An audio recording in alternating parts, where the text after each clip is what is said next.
Good evening, everyone.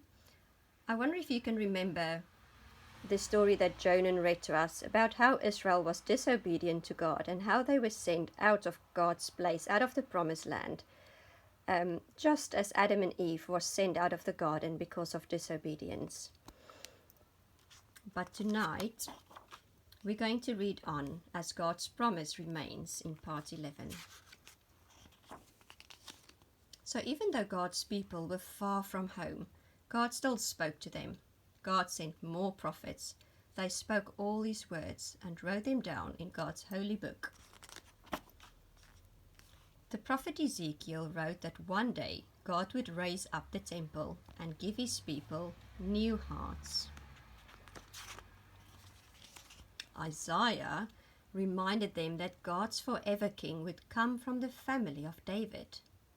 The prophet Jeremiah was hopeful too. He said that Israel would return home again in 70 years. 70 years passed, and the prophet Daniel prayed to God. He asked God to remember his promise, and God heard Daniel's prayer. Finally, God's people went home to Jerusalem.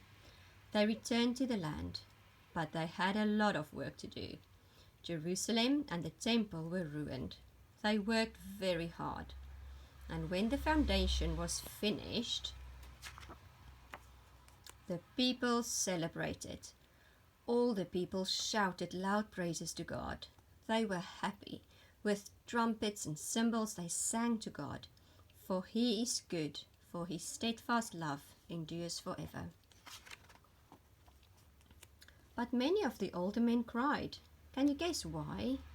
They cried because they remembered Solomon's beautiful temple and knew that Israel could never completely rebuild God's place. They cried because they still longed for God's forever king to come.